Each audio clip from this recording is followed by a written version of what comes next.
Olá pessoal, tudo bem com vocês? Então, estamos aqui para mais uma aula de didática de filosofia e hoje eu vou falar sobre o estudo dos diversos tipos e níveis de planejamento educacionais. Aqui nós daremos mais ênfase ao plano de ensino e no final dessas aulas também faremos algumas reflexões sobre os projetos de ensino e aprendizagem, que é uma forma de planejamento cada vez mais usual em nossas escolas. Bom, nós temos vários níveis de planejamento, que variam então em abrangência e complexidade. Nós temos o planejamento de um sistema educacional, né, que é um planejamento que é feito em nível sistêmico, ou seja, em nível nacional, estadual ou municipal, e leva em conta a análise e a reflexão a respeito das diversas facetas de um sistema educacional, então, para perceber as suas deficiências e prever alternativas de solução. A partir dessas constatações, então, é possível definir prioridades ou metas, definir formas de intervenção, calcular e definir cursos, por exemplo. Este nível de planejamento reflete a política de educação que se pretende adotar em determinado período. O resultado deste planejamento ele é diretamente dependente dos jogos de forças, né, políticas e ideológicas que estão presentes nas instâncias decisórias do Estado, como nós já estudamos, né, na nossa disciplina no semestre anterior. O planejamento escolar é um planejamento geral das atividades de uma unidade escolar. Nele são expressos os objetivos a serem alcançados e a previsão de ações administrativas e pedagógicas a serem executadas pela equipe escolar. Normalmente, o planejamento escolar ele está expresso no Projeto Político Pedagógico da Escola, PPP. E a legislação educacional brasileira aponta para a necessidade do planejamento escolar ser democrático, como nós já falamos em aulas anteriores, isto é, todos os segmentos da comunidade escolar, professores, funcionários, pais, alunos, né, e mesmo a comunidade, devem participar de sua elaboração. O processo de planejamento escolar, ele não pode prescindir, pelo menos, dos seguintes passos. Primeiro, diagnóstico da realidade nesse momento, né, como o próprio nome já diz, faça o diagnóstico, levando-se em conta as características da comunidade, as características mais específicas do corpo docente, os recursos humanos e materiais disponíveis, a avaliação da escola como um todo, né, em relação também aos anos anteriores, né, ou seja, a evasão, a repetência, a aprovação, reprovação, qualidade do ensino, problemas e dificuldades superados e ainda os não superados. A definição dos objetivos de posse do diagnóstico, então, a comunidade escolar vai definir esses objetivos e as prioridades da escola a curto, médio e longo prazo. A organização geral da escola, esse passo é muito importante e ele requer bastante atenção, porque ele envolve a vida cotidiana da escola e deve-se estar atento, pelo menos, para a seguinte definição de matriz curricular e carga horária de cada um dos componentes do currículo, o calendário escolar, né, prevendo os anos letivos, as confraternizações, momentos de integração com a comunidade, a formação continuada dos professores, né, os critérios para a formação das classes e agrupamento dos alunos, o sistema de avaliação do rendimento escolar, né, inclusive com a previsão de recuperações, a reposição também dessas aulas, né, a adaptação de alunos oriundos de outras escolas, a compensação de possíveis ausências, tanto dos alunos quanto de professores também, né? E a elaboração do plano de curso, ele contém a programação das atividades curriculares a serem desenvolvidas. A elaboração do sistema disciplinar da escola, ele é muito importante, né? Que todos possam participar, inclusive os alunos, né? Que são os maiores alvos das disposições que são colocadas nesse sistema disciplinar. Então, é a atribuição de função de todos os integrantes da equipe escolar, né, conhecer suas funções e poderem desempenhá-las, né, de uma forma eficaz, como a direção, a secretaria, o corpo docente, o discente, a associação de pais, equipe pedagógica, equipe administrativa, cozinheiras, auxiliares, equipe de limpeza, né, bolsistas. O planejamento curricular, ele trata-se da previsão dos diversos componentes curriculares que serão desenvolvidos, então, durante o curso, com definição de objetivos gerais e a previsão dos conteúdos de ensino. Então, na elaboração desse plano curricular, a escola deve seguir as normas fixadas pelos órgãos deliberativos, então, do sistema de ensino, ao qual pertence, por exemplo, federal, estadual ou municipal, né? E em muitos casos, esse sistema de ensino permite que a escola proponha ao seu conselho componentes curriculares para a parte diversificada. Então, neste caso, a escola opta por alguns componentes curriculares e os submete, então, à aprovação do respectivo Conselho Municipal da Educação.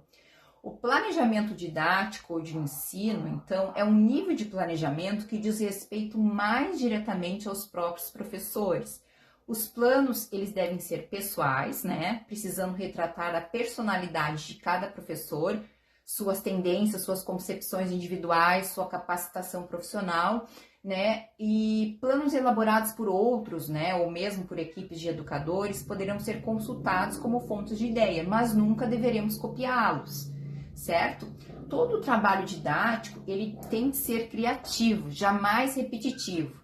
Existem 3 tipos de planejamento didático, então, com níveis de especificidade crescente, que é o plano de curso, também chamado de plano de ensino, o plano de unidade didática e o plano de aula.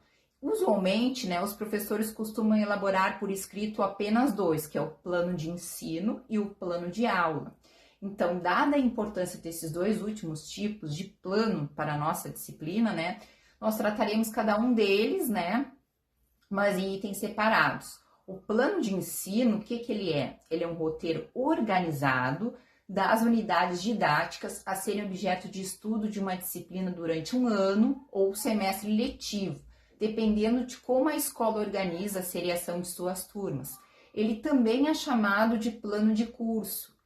E o plano de ensino, ele contém os seguintes componentes: a justificativa da disciplina em relação aos objetivos gerais da escola, os objetivos gerais, os objetivos específicos, o conteúdo, né, com a divisão temática de cada unidade, o tempo provável e o desenvolvimento metodológico, as atividades dos professores e dos alunos, né? Agora eu vou falar alguns dos elementos mais importantes do plano de ensino.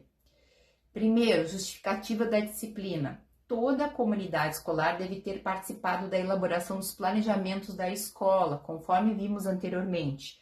Objetivos e metas foram traçados para curto, médio e longo prazo. Então, a grande questão que se coloca agora é: em que a minha disciplina irá contribuir para a consecução daqueles objetivos e metas, né?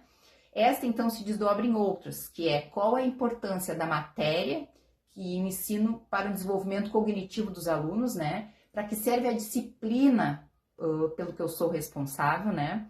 A redação da justificativa, ela pode ser iniciada levando-se em conta, então, as funções sociais e pedagógicas da educação na nossa sociedade, então, tentando evidenciar também os objetivos que nós pretendemos alcançar com o trabalho docente.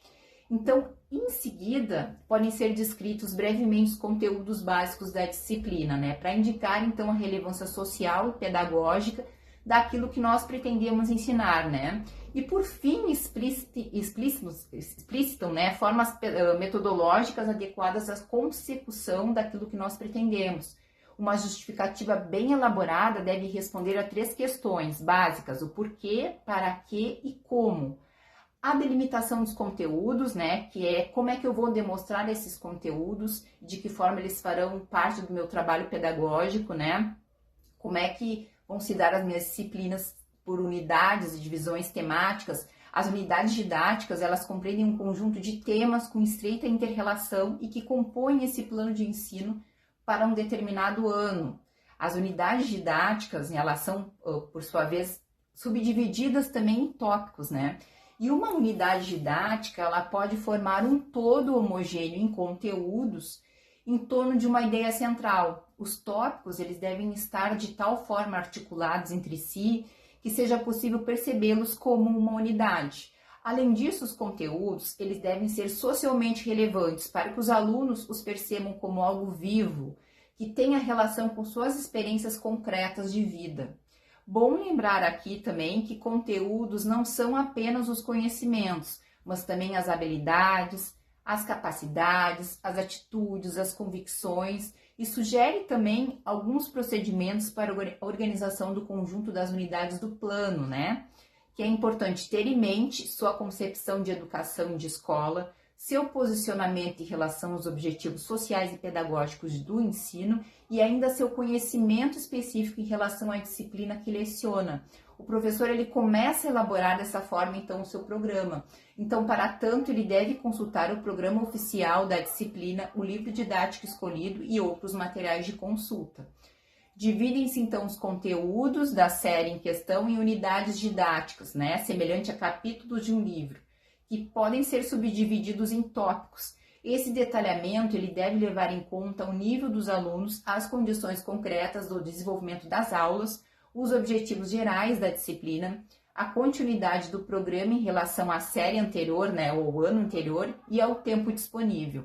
Então, feito isso, o professor ele fará uma última checagem para verificar, então, se as unidades formam um todo homogêneo e lógico, se as unidades contêm de fato o conteúdo básico da disciplina e se o tempo planejado é realista, né? Ou seja, se os tópicos de cada unidade possibilitam realmente a compreensão da ideia central e se os tópicos podem ser transformados em tarefas de estudo para os alunos em objetivos de conhecimentos e habilidades, né? Que são os objetivos específicos.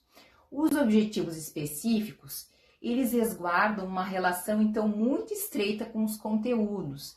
E eles retratam os resultados a serem alcançados em relação ao processo de transmissão, assimilação ativa dos conhecimentos, né, dos conceitos e as habilidades do ensino e aprendizagem. Os objetivos específicos, eles devem, então, dar a medida e a direção do trabalho pedagógico.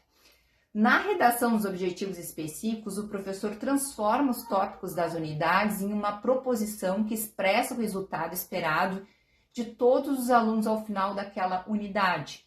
Então, os resultados esperados, eles são conhecimentos, são conceitos, são ideias, são teorias, fatos, princípios, né? E habilidades que são necessárias à compreensão dos respectivos conhecimentos, né?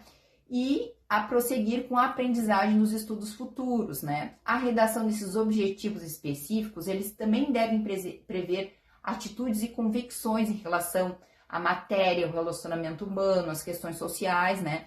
Talvez seja mais difícil explicitar as atitudes e convicções em termos de objetivos específicos, né? Mas o professor, ele deve constantemente estar sempre atento a essas formulações. A formulação desses objetivos específicos consiste principalmente, então, na descrição dos conhecimentos a serem assimilados, né? E nas habilidades, hábitos e atitudes a serem desenvolvidos no final de determinada etapa do processo de ensino e aprendizagem.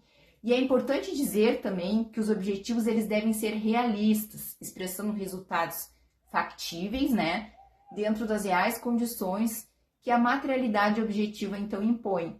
Não é suficiente, pois, passar a matéria. É preciso que a matéria se converta em problemas e indagações para os alunos, porque a função desse componente do plano de ensino, o desenvolvimento metodológico, ele é articular objetivos e conteúdos com métodos e procedimentos que provoquem a atividade mental dos alunos, né? Através da resolução de situações problemas, trabalhos de elaboração mental, discussões, resolução de exercícios, por exemplo, né? Aplicação de conhecimentos e habilidades em situações distintas das trabalhadas, né, na sala de aula.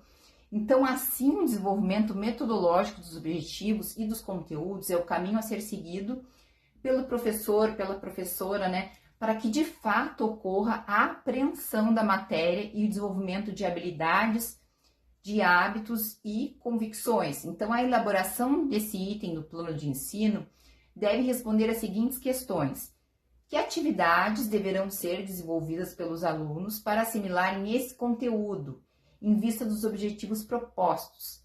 Que atividades deve o professor desenvolver a fim de que os alunos possam assimilar o conteúdo proposto? Então, como fazer isso ministrando uma disciplina de filosofia? Já pensaram?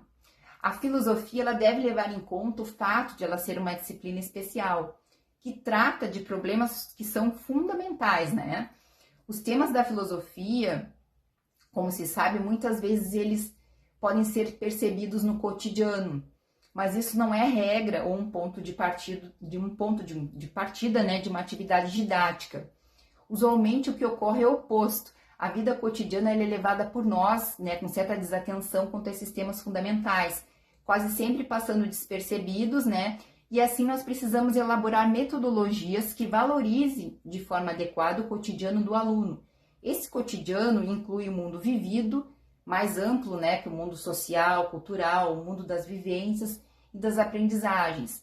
Então, a aula de filosofia, ao tratar de seus problemas fundamentais, essencialmente inacabáveis, deve fazer então com que o aluno aproprie-se então desses conhecimentos fundamentais que enriqueçam a compreensão do problema e a levam a um patamar mais complexo.